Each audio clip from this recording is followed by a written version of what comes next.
नमस्कार विद्यार्थी मित्रांनो, 12वीच्या इयत्तेमध्ये आपलं स्वागत आहे. तर आता आपण पाहतो तो प्रकरण 5वा समकालीन भारत आणि सुशासन. समकालीन भारतातील जे काही शासन आहे ते कशा पद्धतीने चालतं, एक चांगलं शासन चालण्याची जी काही पद्धत आहे ते आपण पाहत होतो. त्यानंतर हा व्हिडिओचा पार्ट 2 आहे, लक्षात असू द्या. पार्ट 1 मी अपलोड केलं आहे, ते तुम्ही पाहू शकता. पार्ट 2 मधील आपण भारतातील प्रशासकीय सुधारणा पाहूयात. आपण 5 प्रशासना सुधारणा आहेत. त्यानंतर विशेष काही बिगर शासकीय यंत्रणा आहेत ते देखील पाहूयात. या दोन्ही गोष्टींचा अभ्यास या पाठामध्ये आपण करणार आहोत. तर भारतातील प्रशासकीय सुधारणातील पहिला आहे लोकपाल आणि लोकायुक्त. आता लोकपाल म्हणजे काय, लोकायुक्त म्हणजे काय याबद्दल इथं माहिती दिली आहे, तरी ते देखील आपण पाहूयात. पहिला आहे लोकपाल. मला वाटतं पान नंबर 52वर आहे. तुम्ही पुस्तक समोर ठेवू शकता कारण मी स्क्रीनवर शेअर करू शकत नाही. ओके. दो लोकपाल अँड लोकायुक्त ॲक्ट 2013 हा कायदा 2014मध्ये लागू झाला. हे कायदा आणण्यात आला लोकपालाने लोकायुक्त यांच्यासाठी. या कायद्यान्वये केंद्रासाठी लोकपाल तर राज्यासाठी लोकायुक्त या संस्थेची स्थापना करण्यात आली. ही दोन्ही संस्था आहेत हे लक्षात असू द्या. आणि ते 2013च्या ॲक्टमध्ये त्यांना नेमणूक करण्यात आलं आणि 2014पासून ते लागू झाले. हे कार्यालय शासकीय अधिकाऱ्याविरोधातील भ्रष्टाचाराशी संबंधित आरोपांची चौकशी करू शकतात. जे काही शासकीय कार्यालय अधिकारी आहेत त्यांनी जर भ्रष्टाचार करत असेल प्रशासनाचे किंवा जे काही नागरिकांचे जे काही पैसा असतो त्या पैशांचे जर भ्रष्टाचारात रूपांतर होत असेल तर त्यावेळेस त्याच्याबद्दलची दाद किंवा न्याय आपण त्या कुणाकडे मागू शकतो, तर लोकपाल किंवा लोकायुक्तकडे मागू शकतो. राज्यासाठी लोकायुक्त आहे आणि लोकपाल हे केंद्रासाठी, हे देखील लक्षात असू द्या. त्यानंतर यातून शासनाची स्वच्छ आणि प्रतिसाद देणाऱ्या प्रशासनाविषयी कटिबद्धता दिसून येते. म्हणजे हे जे काही शासनाचे जे काही कार्य आहे ते चांगल्या प्रकारे आहे की नाही ते देखील काही वेळेस समजू शकते. लोकपाल ही संकल्पना स्वीडन या देशातून आणली आहे. मला वाटतं हा तुम्हाला गाळलेल्या जागा वगैरे यामध्ये येईल. लोकपाल किंवा टिंबटिंब ही संकल्पना स्वीडन या देशातून आणली किंवा लोकपाल ही संघटना टिंबटिंब देशातून आणली. अशा गोष्टीमध्ये हे लक्षात ठेवा. स्वीडनमध्ये या कार्यालयास ॲम्बुड्समन असे म्हणतात. ऑम्बुड्समन विशिष्ट कार्य म्हणजे शासकीय अधिकाऱ्याविरोधातील भ्रष्टाचाराशी संबंधित तक्रारींची चौकशी करणे आणि त्यांचे निवारण करण्यासाठी प्रयत्न करणे. त्याचप्रमाणे जे स्वीडनमध्ये ही कार्य करत होते त्यामध्ये भारतात देखील हे कार्य करते लोकपाल आणि लोकायुक्त. महाराष्ट्र हे भारतातील पहिले राज्य आहे जेथे लोकायुक्त ही संकल्पना राबवली गेली. 1972 साली महाराष्ट्र लोकायुक्त संस्था अस्तित्वात आली. म्हणजे आपण हा ॲक्ट किंवा कायदा येण्याच्या अगोदर देखील 1972मध्ये ही संकल्पना महाराष्ट्रामध्ये देखील राबवली गेली होती. महाराष्ट्र लोकायुक्त संस्था अस्तित्वात आली. कार्यकारी मंडळ सदस्य, कायदेमंडळ सदस्य, राज्य सरकार, स्थानिक शासन संस्था, सार्वजनिक उद्योग आणि इतर शासकीय संस्थांमधील अधिकारी अशा सार्वजनिक कर्मचाऱ्यांच्या वर्तणुकीमुळे आलेल्या तक्रारीची दखल घेण्याचे काम लोकायुक्त करतात. म्हणजे जे काही वरती दिले केंद्रापासून ते खाली स्थानिक पातळीपर्यंत म्हणजे पंचायत राज्य किंवा ग्रामपंचायतपर्यंत जे काही सरकारी हे आहेत सरकारी शासन संस्था आहे त्यामध्ये त्याची जी काही चौकशी आहे ते यांच्याकडे करू शकता तुम्ही किंवा त्यांच्यावर जे काही आरोप असतील ते देखील या ठिकाणी मांडू शकता तुम्ही. म्हणजे जे काही शासन आहे ते चांगल्या पद्धतीने करतं का नाही आणि त्या संबंधित आपले जे काही तक्रार निवारण आहे ते या ठिकाणी या कायद्यामध्ये किंवा या संस्थेद्वारे तुम्ही तिथे करू शकता. त्यानंतर पाहूयात सर्वसामान्य लोक केवळ शासकीय कर्मचाऱ्यांच्याच विरोधातील आरोपांची चौकशी लोकायुक्तकडे करू शकतात. म्हणजे जे काही शासकीय कर्मचारी आहेत ते सर्वसामान्य लोक म्हणजे तुम्ही विद्यार्थी देखील असू शकता किंवा जे काही एखादे तुमचे आई वडील हे देखील सर्वसामान्य नागरिकच आहेत भारताचे. लोकायुक्त स्वतःहून शासकीय कर्मचाऱ्यांशी चौकशी करू शकतात. म्हणजे काही वेळेस एखादे सर्वसामान्य माणूस हा प्रश्न उठवल्यावरची चौकशी होते अशी काही बाब नाही, तर लोकायुक्त देखील स्वतः देखील त्या ठिकाणी जाऊन चौकशी वगैरे करू शकतात. भारत सरकारने पिनाकी चंद्र घोष यांची पहिली लोकपाल म्हणून 1919मध्ये नियुक्ती केली. हे तुम्ही देखील गाळलेल्या जागी वगैरे लक्षात ठेवू शकता. त्यांचं नाव पिनाकी चंद्र घोष. त्यानंतर माहिती आहे का पाहूयात तुमच्यासाठी. सो मोटो ही लॅटिन भाषेतील संज्ञा आहे. याचा अर्थ आहे स्वाधिकार किंवा स्वतःहून केलेली कार्यवाही. आता या ठिकाणी मोटोचं जे काय अर्थ आहे ते म्हणजे स्वाधिकार किंवा स्वतःहून केलेली कारवाई. हे तुमच्या मिनिंगसाठी किंवा शब्द समजावून यासाठी तुम्हाला माहिती एकामध्ये दिलेले असतात पहा, हे देखील लक्षात ठेवा. कारण तुमच्यामध्ये काही विद्यार्थी स्पर्धा परीक्षांचे अभ्यास करत असतात, त्यावेळेस हे सर्व गोष्टी माहिती असायला पाहिजे. जे ते शासन संस्था स्वतःहून कार्यवाही करते अशा वेळेस या संज्ञाचा वापर होतो. त्यानंतर पाहूयात नागरिकाची सनद. आता नागरिकाची सनद हा दुसरा आहे पहा. नागरिकाची सनद वाटल्यास तुम्हाला साईडला या ठिकाणी मॉडेल दिलेलं आहे, ते देखील पाहूयात आपण. नागरिकाची सनद ही संकल्पना नागरिक हा राजा असून शासन संस्था या नागरिकांची सेवा करण्यासाठी आहे, त्या संकल्पनेवर आधारित आहे. आता नागरिकांची सनद म्हणजे आता या ठिकाणी पहिले म्हणजे पूर्वी राजा वगैरे होते, आता लोक हे राजांची सेवा करत होते.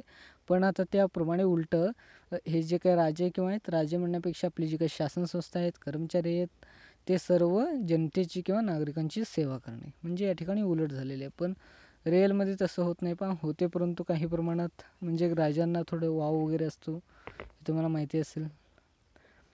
म्हणजे नागरिकांची सेवा करण्यासाठी ही शासन संस्था आहे, असं हे तुम्ही लक्षात ठेवू शकता पहा. सेवा पुरवणारी संस्था आहे आणि नागरिक या दोघांनाही कळावे की सार्वजनिक संस्था या सेवा देण्यासाठीच आहेत. सार्वजनिक म्हणजे त्यांचे काही कार्यालय असतील शासन संस्थेचे किंवा खाजगी संस्थे असतील, हे किंवा बँक वगैरे असेल, हे देखील एखादी सेवा देण्यासाठीच आहे. किंवा बस सेवा असेल पहा, याकरिता प्रत्येक संस्थेने ती कोणत्या सेवा सुविधा देणारे आहे हे स्पष्ट करावे.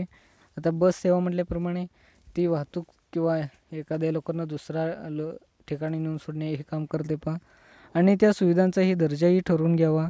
एकदा हे झाले आणि जर दिलेले सेवेची गुणवत्ता ठरवलेल्या दर्जाप्रमाणे नसेल तर संस्थांना उत्तरदायी धरता येते. म्हणजे काही संस्था हे सेवा म्हणून असतात, पण त्याचा योग्य ते वापर देखील काही वेळेस होताना दिसत नाही पहा. म्हणजे त्या ठिकाणी ह्याचं चांगलं देखील वापर होता आला पाहिजे. भारत सरकारने नागरिकाची सनद तयार करण्याचा उपक्रम 1996 मध्ये सुरू केला. आता सनद म्हणजे या ठिकाणी साईडला तुम्हाला दिलेलं आहे मॉडेलमध्ये. सनद म्हणजे नागरिकांची सेवा करण्यासाठी काही या ठिकाणी जे काही मॉडेल्स असतात ते किती दिवसात पूर्ण व्हायला पाहिजे, या सर्व गोष्टीची तुम्ही या ठिकाणी माहिती घेऊ शकता. तुम्हाला पाहिजे असेल तर या ठिकाणी शोधू शकाल. या ठिकाणी दिल्याप्रमाणे महाराष्ट्राने भारत सरकारची सनद किंवा नागरिकाची सनद तुम्ही गुगलवर जाऊन टाकलं तरी देखील तुम्हाला हे येईल पहा. महाराष्ट्र सरकारचं देखील येईल आणि भारत सरकारचं देखील येईल पहा. अशा प्रकारे तुम्ही हे शोधू शकता. त्यानंतर पाहूयात ई प्रशासन. आता ई प्रशासन म्हणजे तुम्ही देखील ई लर्निंग करत आहात. ई लर्निंग म्हणजे तुम्ही जे काही अभ्यास करत होता, आता मी जे काही पुस्तक तुमच्यासमोर ठेवून किंवा माझ्यासमोर ठेवून तुम्हाला जे काही शिकवतो हे देखील एक ई लर्निंगच आहे पहा. म्हणजे अशाच प्रकारे ई लर्निंगप्रमाणे ई प्रशासन म्हणजे जे काही गव्हर्नमेंट आहे ते काही वेळेस इंटरनेटवर चालत असतं, त्यामुळे देखील ई प्रशासन म्हटले जाते पहा. आता ई प्रशासनामध्ये आधुनिक कालखंडामध्ये जे काही बदल झाले आहेत त्यांच्याबरोबर जुळवणे. आता तुम्हाला भारताचे प्राईम मिनिस्टर मोदी यांचं देखील यूट्यूबवर फेसबुकवर, ट्विटरवर इत्यादी सर्व गोष्टीवर लोक आहेत त्यांना फॉलो करतात, त्यांचे जे काही इंटरव्ह्यू असतात ते देखील बघत असतात. आता जो काही मागचा कालावधी होता त्या तुम्ही यूट्यूबवर जाऊन नरेंद्र मोदी असं टाईप केला तर त्यांचं यूट्यूब चॅनल लाखो लोक त्या ठिकाणी सबस्क्राईब केले आहेत. तुम्ही देखील करू शकता आणि माझ्याही चॅनलला तुम्ही करू शकता. ओके, त्यानंतर पाहूयात आपण ई प्रशासनाकडे जाऊयात. अशाच प्रकारे ई प्रशासन म्हणतात पहा. ई प्रशासन म्हणजे लक्षात असू द्या, या गोष्टी तुमच्याही जीवनात देखील महत्त्वाच्या आहेत पहा. माहिती आणि संपर्क तंत्रज्ञान आणि क्षेत्रातील क्रांतीत प्रशासनाला एका वेगळ्या उंचीवर नेण्याचे सामर्थ्य आहे. आता वेगळ्या उंचीवर म्हणजे काय, आता या एक उदाहरण सांगतो तुम्हाला. एका मोठ्या स्टेडियममध्ये सर्व लोक बसलेत, 5 लाख लोक बसलेत. प्राईम मिनिस्टर एकटे मध्यभागी उभे आहेत. आता त्यांनी तेवढे जोरात बोलणे हे शक्य नाही आणि बोलले तरी पण ते सर्वाला ऐकू येणे असं शक्य नाही. पण आताच्या युगामध्ये आपण माईक यूज करतो किंवा साऊंड्स यूज करतो. या साऊंड्समुळे लोकांपर्यंत आवाज ऐकू येते. हे देखील या तंत्रज्ञानातील बदल आहे पहा. म्हणजे जे काही आवाज ऐकण्याचं काम आहे हे तंत्रज्ञानातील बदलामुळे झालेलं आहे पहा. यालाच आपण ई प्रशासनाकडे पाहू शकतो. त्यानंतर आहे त्यामुळेच जगभरातील अनेक देश मोठ्या प्रमाणावर ई प्रशासनाकडे किंवा ई गव्हर्नन्सकडे वळत आहेत. गेल्या काही दशकामध्ये प्रशासन गुंतागुंतीचे आणि वैविध्यपूर्ण होत चालले आहे. गुंतागुंतीचे म्हणजे काही वेळेस सायबर क्राईम देखील यामध्ये होत असतात. यामुळे हे जाळे गुंतागुंतीचे आहेत पहा. त्यानंतर नागरिकांच्या शासनाकडून असणाऱ्या अपेक्षाही अनेक पटीने वाढल्या आहेत. आता नागरिकांची जी काही समस्या आहेत ते देखील वाढत चाललेले आहेत पहा. आधुनिक कालखंडामध्ये क्राईम तर खूप होत आहेत आपल्याला, आणि मोबाईलमुळे सामाजिक आणि मानसिक यामुळे देखील खूप मोठ्या प्रमाणात परिवर्तन होताना दिसतो. त्यानंतर पाहूयात नागरिकांच्या शासनाकडून असणारी अपेक्षाही अनेक पटीने वाढल्या आहेत. माहिती आणि संपर्क तंत्रज्ञानामुळे कार्यक्षम पद्धतीने माहिती साठवणे, हवी असेल तेव्हा ती परत मिळवणे, जलद गतीने पाठवणे शक्य झाले आहे. आता तंत्रज्ञानामुळे ही जी काही पद्धत आहे पहा, ही देखील काही वेळेस सोपी झालेली आहे. आता पूर्वी कर वगैरे भरत असताना आपल्याला डायरेक्ट जाऊन त्या ठिकाणी बिगर शासकीय संस्थेमध्ये किंवा ग्रामपंचायतमध्ये भरावं लागत होतं, पण आता आपण बँकेमार्फत वगैरे भरत असतो. इत्यादी गोष्टी या तंत्रज्ञानामुळे वाढलेल्या आहेत पहा. त्यानंतर पाहूयात माहितीवर स्वहस्ते प्रक्रिया करण्याच्या पद्धतीपेक्षा वेगवानपणे प्रक्रिया करता येणे सुलभ झाले आहे. यातून शासनाच्या कार्यपद्धतीत वेग येण्यास, निर्णय त्वरेने आणि न्यायपूर्ण पद्धतीने होण्यास, पारदर्शकता वाढण्यास आणि उत्तरदायित्व लागू करण्यास मदत झाली आहे. आता तुम्ही ऐकलं असेल न्यायालयाची जी काही कोठडी आहे किंवा न्यायालय जो आहे त्या ठिकाणी आता ई न्यायालय देखील सुरुवात करण्यात आली आहे पहा. ई न्यायालय म्हणजे काही न्यायाधीश समोर असतात, पब्लिक समोर असते. पब्लिक म्हणजे काही प्रमाणित पब्लिक असतात, आणि एखादी जो की केस आहे ती ऑनलाईन देखील लढवली जात आहे पहा. मी हा व्हिडिओ अपलोड करतोय त्यावेळेस हे आहे पहा, हे लक्षात असू द्या काही वेळेस. त्यानंतर आपण सिलेबसकडे येऊत. भौगोलिक आणि लोकसंख्येच्या दृष्टीने शासनाची व्याप्ती वाढण्यासाठी सहाय्य झाले आहे. आता ई प्रशासन म्हणजे तुम्हाला चांगल्या प्रकारे समजलेले असेलच थोड्याफार प्रमाणात. अजून थोडक्यात या ठिकाणी माहिती पाहूयात. गेल्या काही वर्षात राज्य शासन आणि केंद्र शासन यांची ई प्रशासनासंदर्भात अनेक पुढाकार घेतले आहेत. तुम्हाला देखील माहिती असेल ई प्रशासनामध्ये तुम्ही देखील मोबाईल, लॅपटॉप वगैरे वापरत आहेत जास्त. एखादी माहिती, एखाद्या देशाची माहिती किंवा न्यूजपेपर या सर्व गोष्टी तुम्ही मोबाईल बसून हाताळता किंवा न्यूजवर पाहता. हे देखील एक प्रकारचं ई प्रशासनामध्येच येतं पहा. ई प्रशासनामध्ये देखील मगाशी म्हटल्याप्रमाणे ज्युडिशियल किंवा न्यायालय देखील आता ऑनलाईन पद्धतीने होत आहे पहा. त्यानंतर पाहूयात सार्वजनिक सेवा पुरवण्यात सुधारणा करण्यासाठी आणि त्या मिळवण्यासाठी प्रक्रिया सुलभ करण्यासाठी अनेक स्तरावर प्रयत्न केले गेले आहेत.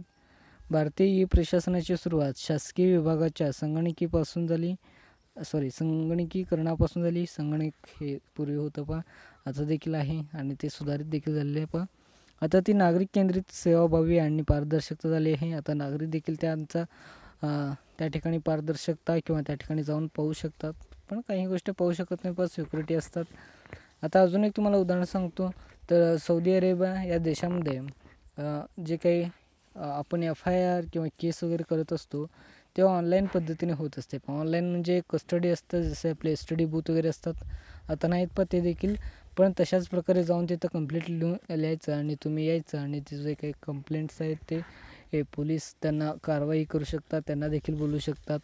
म्हणजे त्या ठिकाणी जे काही पोलीस स्टेशन आहे ही पद्धत काही वेळेस बंद झालेली आहे. म्हणजे ही प्रशासनाकडे फास्ट जो काही इंटरनेट आहे किंवा आधुनिक तंत्रज्ञानातील बदल आहे त्यामुळे हे झालेले आहेत पाहूयात. भारत सरकारच्या राष्ट्रीय ई प्रशासन नॅशनल ई गव्हर्नन्स प्लॅन योजनेचे उद्दिष्ट सार्वजनिक सुविधा नागरिकांच्या जवळ घेऊन जाणे हे आहे. म्हणजे काही सार्वजनिक सुविधा आहेत हे उद्दिष्ट देशभर पायाभूत सेवा सुविधा इन्फ्रास्ट्रक्चर उभारून दूरपर्यंत ग्रामीण भागात पोहोचवणे, मोठ्या प्रमाणावर नोंदीचे डिजिटलायझेशन करून आणि ती माहिती जलाच्या किंवा इंटरनेटच्या सहाय्याने सहज आणि खात्रीशीर पद्धतीने त्या नोंदी उपलब्ध करून देण्याचे साधण्यात आले आहे. आता काही गावामध्ये देखील आज देखील इंटरनेट नाही पहा, हे देखील काही वेळेस होत आहेत इंटरनेट बदलामुळे. आता तुमच्याही गावात जर आठवत असेल किंवा तुमच्या वडिलांच्या गावात जर आठवत असेल तर त्यांना विचारू शकता तुमच्या गावामध्ये इंटरनेट मोबाईल होतं का, तुम्ही पहिले TV आल्यावर कसं पाहत होता. या गोष्टी जे काही आहेत हे देखील सरकारच्या काही प्रयत्नांमुळे किंवा झालेले आहेत पहा. इत्यादी गोष्टीमध्ये आपण देखील पुढे आलो. आज देखील काही गावामध्ये लाईट्स आणि मोबाईल किंवा इंटरनेट पोहोचत नाही त्या ठिकाणी देखील पोहोचवण्याचा प्रयत्न चालू आहे पहा. त्यानंतर पाहूयात, आज जन्माचा दाखला, मृत्यूचा दाखला, पॅन कार्ड किंवा पासपोर्ट ऑनलाईन पद्धतीने मिळवणे शक्य झाले आहे. यामुळे प्रशासन जनतेचे जवळ आले आहे. आता तुम्ही जन्माचा दाखला काढला असेल किंवा जातीचा दाखला काढला असेल 11वीला वगैरे, त्यावेळेस तुम्हाला देखील ऑनलाईन पद्धतीने ते काढून देण्यात येत आहे. हे देखील एक शासनाचा एक महत्त्वाचा भाग आहे पहा. शोधू शकाल काय पहा या ठिकाणी, महाराष्ट्र शासनाने ई प्रशासन किंवा ई गव्हर्नन्सचे उपक्रम शोधा. आता तुम्ही शोधू शकता. ह्या ठिकाणी सांगितल्या मॉडेलप्रमाणे तुम्ही जे काही एज्युकेशन घेत आहेत तर काही वेळासाठी किंवा जो काही कोविड-19 त्याच्यामुळे देखील ऑनलाईन एज्युकेशन घेत आहे, हे देखील एक ई लर्निंग पद्धत आहे पहा. त्यानंतर पाहूयात आपण माहितीचा अधिकार. थोडक्यात त्या ठिकाणी माहिती दिलं आहे. या माहितीचा अधिकार 2005मध्ये आला पहा, ते देखील या ठिकाणी दिले पाऊच आहेत आपण. माहितीचा अधिकार हा सुशासनाचा एक महत्त्वाचा पैलू आहे, म्हणजे चांगल्या शासनाचा. आता माहितीचा अधिकार म्हणजे शासन संस्था जे काही काम करते ती माहिती काही वेळेस नागरिकांना हवी असली तर ती देता येते पहा, किंवा नागरिक स्वतःहून चौकशी करू शकतात, म्हणजे हे माहितीचे अधिकार कार्यालयामार्फत येतो पहा. यातून सार्वजनिक धोरण आणि कार्यवाही याविषयी माहिती मिळते. सहभागी लोकशाही बळकट करण्यासाठी आणि जनकेंद्रित प्रशासनाची सुरुवात करण्यासाठीची ही महत्त्वपूर्ण बाब आहे. शासकीय संस्थांमधील पारदर्शकतेमुळे कामकाज वस्तुनिष्ठ पद्धतीने होते आणि कामकाजाबद्दल निश्चितता करता येते. आता जे काही शासन संस्थेमधील जे काही कामकाज आहे ते देखील काही वेळेस भ्रष्टाचार आणि हे काळा पैसा इत्यादी गोष्टी घडत होत्या पहा पूर्वी, आणि तंत्रज्ञानातील बदलामुळे जे काही प्रॉपर डाटा आहे ते देखील तुम्ही कर किती भरला त्याच्यापासून ते सरकारपर्यंत जाऊन किती पोचलं आणि त्याची पोचलेली जी काही कर आहे आणि ती पुन्हा लोकांकडे कशी आली याची सर्वांची देखील तुम्ही इन्फॉर्मेशन किंवा माहिती घेऊ शकता पहा. नागरिकांना परिणामकारक रीतीने प्रशासनाला सहभागी होता येते. अर्थात माहितीचा अधिकार ही सुशासनाची मूलभूत गरज आहे. 2005च्या माहिती अधिकाराच्या कायद्यामुळे नागरिकांना शासनाबद्दलची सार्वजनिक माहिती मिळवता येणे शक्य झाले आहे. आताच म्हटल्याप्रमाणे या गोष्टी शक्य आहेत पण माहितीच्या अधिकारामुळे. 5वा पायत शेवटचा आहे नागरिकांचा. शेवटचा म्हणजे अजून पुढे पाठ आहेत पहा. हे ही प्रशासनामधील किंवा भारतीय प्रशासन सुधारणातील 5वा आहे पहा, नागरिकांचा प्रशासनातील सहभाग. आता हे पाहूयात, हा दृढ लोकशाही बळकट करतो. पारंपरिक प्रतिनिधित्व लोकशाही व्यवस्था सुधारण्यास आणि तिचे रूपांतर जास्त प्रतिसादात्मक आणि सहभागात्मक लोकशाहीमध्ये होण्यास हातभार लावतो. आता भारतामध्ये देखील विविध राजकीय पक्ष आहेत किंवा प्रादेशिक पक्ष आहेत. आता या पक्षामध्ये वाढ झाली आणि एखादा सरकार त्यामध्ये आला आणि तो जर चांगल्या पद्धतीने काम केला तर ठीक आहे, म्हणजे तो चांगल्या पद्धतीने त्याला देखील वोटिंग किंवा प्रतिनिधित्व मिळेल किंवा खासदार किंवा उमेदवार म्हणून तोही निवडून येईल. पण त्यावेळेस जेव्हा तो कार्य चांगल्या पद्धतीने करत नाही त्यावेळेस दुसरे शासन जनतेला निवडावे लागते आणि ते निवडताना त्यावेळेस पर्यायी जे काही शासन असतं ते त्या ठिकाणी असायला पाहिजे. म्हणजे आपण देखील किंवा काही लोक किंवा आपण देखील लोकशाहीमध्ये किंवा हे जे काही खासदार आमदार आणि जे काही खालच्यापर्यंत ग्रामपंचायत सरपंच इत्यादी गोष्टींमध्ये देखील आपण म्हणजे तुम्ही नाही पण तुमचे वडील इत्यादी गोष्टी तुम्ही देखील पुढचे भविष्याचे नागरिक आहेत, तुम्ही देखील त्यात सहभागी होणे हे देखील महत्त्वाचे आहे पहा. वरील सर्व योजना नागरिकांचा प्रशासनातील सहभाग सुनिश्चित करता येते. नागरिकांकडे केवळ विकासाचे लाभार्थी म्हणून बघितले जाऊ नये. म्हणजे तुम्ही फक्त टॅक्सेस भरत राहणे हे देखील बरोबर नाही. टॅक्स म्हणजे हा तुमच्याजवळ एक प्रोसेस आहे जाण्याचा, त्यामुळे हे सांगतो. तर ते विकास प्रक्रियेतील सहभागी घटक म्हणून समजले जावेत. हा मूलभूत बॉटम अप कनिष्ठ स्तराकडून वरिष्ठ स्तराकडे जाणारा दृष्टिकोन असून टॉप डाऊन वरिष्ठ स्तरावरून कनिष्ठ स्तराकडे जाणारा दृष्टिकोन नाही. आता टॉप डाऊन आणि बॉटम अप या दोन गोष्टी या ठिकाणी दिल्या, तुम्ही ते पाहू शकता. हा नागरिकांनी प्रभावित केलेल्या साधन संपत्ती विषयक नियंत्रण करण्याच्या आणि विकासाबाबतचे निर्णय घेण्याच्या कार्यपद्धतीने ध्वनित करता येते.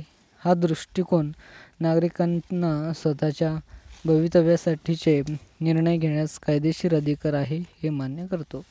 म्हणजे जे काही नागरिकांचे जे काही हक्क आहेत किंवा नागरिकांची जे काही जबाबदारी आहेत ते देखील पार पाडता आले पाहिजे. या ठिकाणी खाली तुम्ही करून पहा पाहिजे ते पाहूयात. माहितीच्या अधिकाराचा अर्ज कसा भरतात ते शोधा. शासकीय कार्यालयातून एखाद्या गोष्टीची माहिती मिळवण्यासाठी नमुना अर्ज तयार करा. तर हे तुम्ही करू शकता. तुम्ही काही नाही, गुगलवर जाऊन सर्च करा माहितीच्या अधिकाराचा अर्ज किंवा फॉर्म.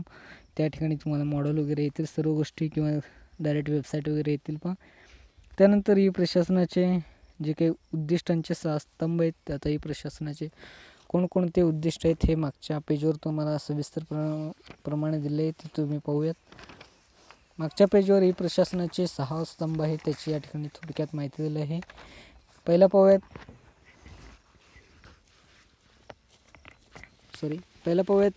महाराष्ट्र शासनाने ई प्रशासन सक्रिय आणि प्रतिकारात्मक करण्याच्या उद्दिष्टाने 6 स्तंभ निश्चित केले आहेत. आता 6 स्तंभातील पहिला पाहूयात. या ठिकाणी माझ्या स्क्रीनवर थोडं जे काही फ्रॉन्ट आहे ते थोडक्यात छोटं झाले, तुम्ही वाटल्यास तिथले पाहू शकता बुकमधले. पाहूयात. पहिला आहे धोरण आणि कायद्याची चौकट. बदलत्या काळानुसार आणि तंत्रज्ञानानुसार कायद्याची चौकट नियमितपणे सुधारणा करणे. आता सुधारणा ई प्रशासनातील मागच्या वेळेस पाहिलेली आहे आपण. त्यानंतर पाहूयात क्षमता वाढवणे. कार्यालयांची कर्मचाऱ्याची क्षमता वाढवणे गरजेचे असते. आता ई प्रशासनामुळे काही वेळेस काय होतं, काही शासकीय कर्मचाऱ्यांना ई प्रशासनाचा वापर करता येत नाही, किंवा एखाद्या कॉम्प्युटरचा टायपिंगचा वगैरे वापर करता येत नाही. त्यावेळेस त्या ठिकाणी जे काही कर्मचारी असतात, जे काही चांगल्या पद्धतीचे कर्मचारी असतात, त्यांच्यामध्ये देखील क्षमता वाढवणे गरजेचे असते. त्यानंतर वित्त पुरवठा म्हणजे पैसा पुरवठा. वेळेवर आणि पुरेसा वित्त पुरवठा करण्याची यंत्रणा सुनिश्चित करता येणे. संस्थात्मक चौकट. ई प्रशासनाच्या योजना निर्माण करून त्यांचे निर्देशन करण्यासाठी प्रशासकीय यंत्रणा विकसित करणे. जे काही प्रशासकीय यंत्रणा आहे ते या ठिकाणी विकसित होणे देखील गरजेचे असते पहा. त्यानंतर पाहूयात. ई प्रशासनाचे एकत्रित पायाभूत सेवा यंत्रणा. ई प्रशासनाचे डेटा सेंटर, समान सेवा केंद्र आणि राज्यव्याप्ती एरिया नेटवर्क विकसित करणे.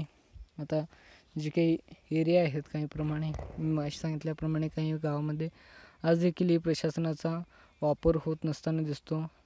म्हणजे त्या ठिकाणी जो काही वापर आहे ते देखील आज देखील, आता मगाशी म्हटल्याप्रमाणे जे काही ज्युडिशियल किंवा जे काही न्यायालय आहे त्या ठिकाणी पूर्वी, आता जो काही त्या ठिकाणी न्यायालयात जाऊन आपण दाद वगैरे मागत होतो, इत्यादी गोष्टी घडत होत्या. आता ते ई प्रशासनामुळे काही वेळेस ऑनलाईन देखील होत आहेत पहा. म्हणजे काही वेळेस त्या ठिकाणी पैसा हा तर वाचणारच आहे, सिक्युरिटी हे तर महत्त्वाचं आहे. म्हणजे त्या ठिकाणी जे काही ई प्रशासन आहे त्यात सुधारणा होताना दिसत आहे. पाहूयात शेवटचा. समान राज्यव्याप्ती प्रकल्प. शासनाच्या विभागासाठी E trader, SMS gateway, payment gateway इत्यादी सुविधा निर्माण करणे आणि त्यांच्यात समन्वय साधणे. आता जे काही पेमेंट्स आहेत ते देखील त्यावेळेस ऑनलाईन पद्धतीने होत असतात पहा शासनाच्या. त्यानंतर शोधू शकाल का हे पाहूयात. ग्राहकांच्या हिताचे संरक्षण करण्याच्या उद्देशाने 1986 मध्ये ग्राहक संरक्षण कायदा मंजूर करण्यात आला. तुम्ही ग्राहक न्यायालयाविषयी कधी ऐकले किंवा वाचले आहेत का? हां, तुम्ही ऐकले असेल मला वाटतं, कारण मला वाटतं हे 10वीच्या पुस्तकात ग्राहकाबद्दल थोडक्यात माहिती दिली आहे पहा, किंवा ग्राहक कार्यालयाबद्दल. ग्राहक न्यायालयाने कशी काम करतात याविषयी माहिती शोधा. जर एखाद्या दुकानदाराने तुम्हाला फसवले तर तुम्ही ग्राहक न्यायालयात दाद मागू शकता का? तुम्ही मागू शकता. दाद मागाल काय या ठिकाणी? या विषयावर तुमच्या वर्गात चर्चा करा. तर तुम्ही ते करू शकता. जे काही तुम्ही वाटल्यास ग्राहक न्यायालय एवढंच जरी गुगलवर स्पेस टाकला तर त्या ठिकाणी इन्फॉर्मेशन येईल. हे साईट तुम्हाला का बरं सांगतो, तर कारण तुम्ही शोधले पाहिजे यासाठी सांगतो. आणि काही विद्यार्थी असतात ते वर्गामध्ये वगैरे सादर करण्याचा प्रयत्न करत असतात, किंवा काही विद्यार्थ्यांना त्यांचे शिक्षक हे सांगितलेले असतात पहा, त्यामुळे हे देखील करणे गरजेचे आहे. त्यामुळे मी डायरेक्ट तुम्हाला साईट सांगत असतो, त्यामुळे तुम्ही शोधण्यास वगैरे मदत होईल. त्यानंतर पाहूयात विशेष संस्थात्मक यंत्रणा. जे काही या ठिकाणी 8 यंत्रणा आहेत, त्या 8 यंत्रणा पाहूयात. म्हणजे काही आयोग आहेत ते पाहूयात, जे काही संस्था आहेत ते पाहूयात. सुशासनाचे फायदे. समाजातील सर्व घटकांना मिळायला हवेत. समाजातील काही दुर्बल घटकांसाठी संविधान सामाजिक, आर्थिक आणि राजकीय स्वरूपाच्या संरक्षक तरतुदी केल्या आहेत. शासनाने या संरक्षण तरतुदीशिवाय समाजातील विविध घटकांच्या जपण्याच्या दृष्टीने खालील काही आयोगाची निर्मिती केली आहे. आता खाली काही शासनाने किंवा केंद्र शासनाने काही आयोगाची निर्मिती केली ते देखील पाहूयात आपण. त्याच्यातील पहिला आहे राष्ट्रीय अनुसूचित जातीसाठीचा आयोग. आता जाती आणि जमाती या दोन्ही गोष्टी वेगळ्या आहेत राष्ट्रीय अनुसूचित जातीसाठीचा आयोग हा आयोग अनुसूचित जातीसाठी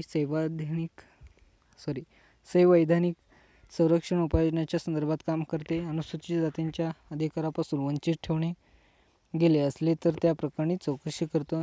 जे काही अनुसूचित जाती त्यांना देखील आरक्षण देण्यात आलेत त्यांना जे काही आरक्षणाप्रमाणे ते पुढे येत आहेत का नाही याबाबत जी काही चौकशी यंत्रणा आहे ती देखील या आयोगाद्वारे केली जाते. त्यानंतर दुसऱ्या ठिकाणी दिले आहे राष्ट्रीय अनुसूचित जमातीसाठीचा आयोग. हा आयोग संविधानाने हमी दिलेल्या संरक्षक उपाययोजनेच्या संदर्भात काम करतो. प्रामुख्याने अनुसूचित जमातीसाठीचे अधिकार हिरावून घेतल्या गेलेल्या प्रकरणी चौकशी करते. जे काही आदिवासी जमाती आहेत त्यांचे देखील जे काही आरक्षण किंवा त्यांच्यासाठी जी काही जागा असते किंवा अधिकार असतो ते देखील काही वेळेस हिरावून घेतले जाते. त्याच्या प्रकारे जी काही चौकशी आहे हे कार्यालय करते त्यानंतर तिसरा राष्ट्रीय मानवाधिकार कायदा.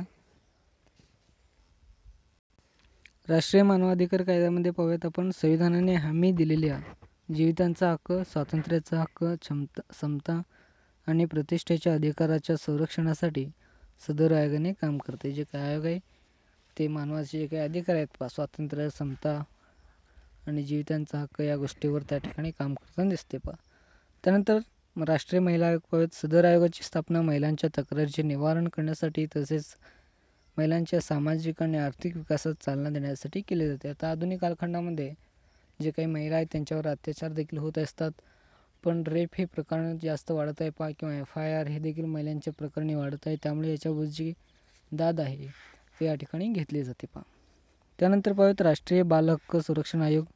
देशभरात बालकांच्या हक्काचे संरक्षण करणे, बालकांना प्रोत्साहन देणे आणि त्यांना बचाव करणे यासाठी हा आयोग कार्यरत आहे.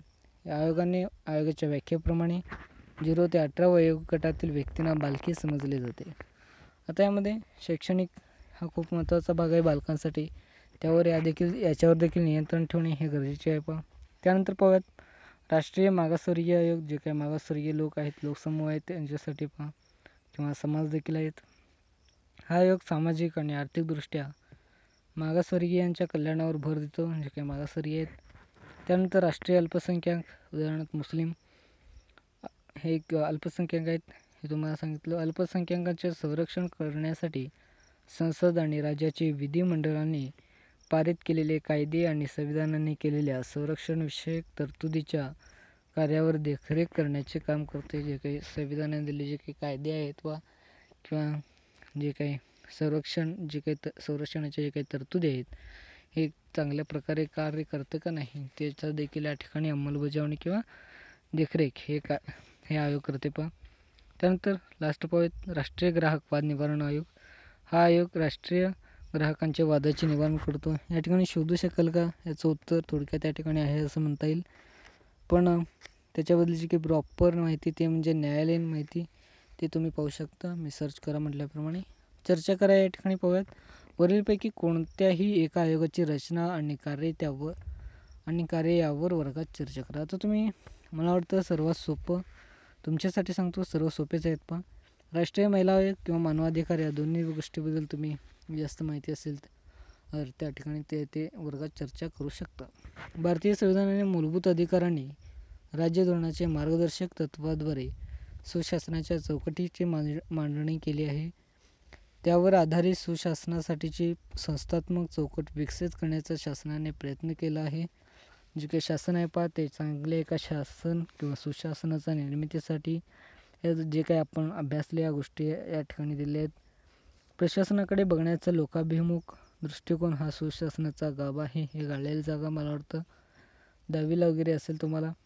हा अशा वातावरणाची निर्मिती करतो ज्यात सर्व वर्गातील नागरिकांना त्यांच्यातील क्षमतांचा पूर्ण विकास घडून येतो. आता अमेरिकेमध्ये जे काही नागरिक वर्ग आहे ते पूर्ण विकास या धोरणाद्वारे चालतात आणि ते पुढे देखील आले आहेत भारतातील एक प्रतिसाद देणारे, उत्तरदायी, टिकाऊ आणि कार्यक्षम प्रशासन निर्माण करायचे आहे. आज देखील हे सर्व या ठिकाणी करायचे आहे या म्हटल्याप्रमाणे करणे खूप गरजेचं आहे. आधुनिक कालखंडामध्ये संविधानात असल्याप्रमाणे त्या गोष्टी अजून देखील घडत नाहीत. पहा, सुशासन करणे आणि एक चांगले शासन बनवणे हे देखील राज्याला गरजेचे आहेत. त्यानंतर पाहूयात तुमच्यासाठी इम्पॉर्टंट क्वेश्चन. ई प्रशासन, नागरिक आणि प्रशासन यांच्याविषयी मते नोंदवा. ई प्रशासन आणि सुशासन. मला वाटतं ई प्रशासन मी या पार्टमध्ये व्हिडिओमध्ये अपलोड केलं आहे. सुशासन जे काही ते मागच्या पाठामध्ये किंवा मागच्या पार्टमध्ये आहे. वाटल्यास तुम्ही दोन्हीतील फरक हे क्वेश्चन नोंद करून ठेवू शकता. हे बोर्डासाठी इम्पॉर्टंट आहेत म्हणून तुमच्यासाठी. त्यानंतर आता मी इथेच थांबतो. जय हिंद, जय भारत.